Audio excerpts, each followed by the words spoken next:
આજે અમારી નાયબ કલેક્ટર પાંચ ચોટીલાની ટીમ સાથે અમે સવારે 9 વાગ્યાની આસપાસ ખાનગી વાહનોની અંદર જઈ અને મૂળી તાલુકાના ખાખરાળા ગામની સીમ વિસ્તારની અંદર સરકારી સર્વે નંબર 52 વાળી જમીનની અંદર આકસ્મિક રેડ પાડતા ત્યાંથી સફેદ માટીનું તદ્દન ગેરકાયદેસર ખનન કરતા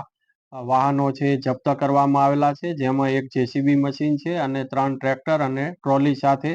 મુદ્દા માલ છે એ જપ્ત કરવામાં આવેલો છે. આ ખનીજનું જે ખનન કરાવતા હતા હરિભાઈ જોગરાણા, રહે ખાખરાળા, તાલુકો મૂળી, તેમજ સાથે સાથે આજુબાજુમાં તપાસણી કરતા 2 ડમ્પર પણ મળી આવેલા હતા અને એમ મળીને કુલ 1,78 લાખનો મુદ્દામાલ જપ્ત કરવામાં આવેલો છે. અને આ જે સ્થળ ઉપર છે એ હાલ માપણી કરી અને આજ દિન સુધી જેટલું પણ ખનન કરવામાં આવેલું છે તે ખનન અંગેની વસૂલાતની પણ કામગીરી હાથ કરેલી છે. તેમજ આ જે ખનન કરતા જે પણ કોઈ ઈસમો છે તેઓની સામે Gujarat mineral prevention of illegal mining, storage and transportation rules 2017 તેમજ લેન્ડ ગ્રેબિંગ અને અન્ય કાયદેસરની કાર્યવાહી છે હાથ ધરવામાં આવેલ છે.